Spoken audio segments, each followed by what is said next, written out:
علي معلول عنده مشكله، علي معلول زعلان، علي معلول هيدور على نادي تاني، علي معلول هيمشي. مفيش الكلام ده. علي معلول زعلان عشان ما خدش 25%، مفيش الكلام ده. علي معلول زعلان عشان ما تقيد.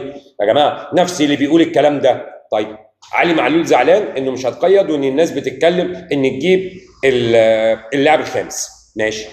اللاعب الخامس جه وعلي معلول زعلان ومش هيتقيد بالطريقه دي. هم نفس اللي قالوا الكلام ده، هم اللي كانوا بيقولوا انه ديانج يرجع في يناير. طيب يا جماعه ده حتى لو ديانج راجع في يناير ده معناه ان ولا الصفقه 5 جايه ولا علي معلول. فالامور مش كده. ولا ديانج راجع، وانا قلت لكم الكلام ده امبارح. الاهلي ما بيرجعش في اتفاق عمله، هيكمل الموضوع، هيمشي، اللي موجود هيسد، الدنيا مش هتلوص. مفيش كمان في التعاقد بتاعه حاجه مكتوب فيها او في شرط ان الاهلي يقدر يرجعه في يناير.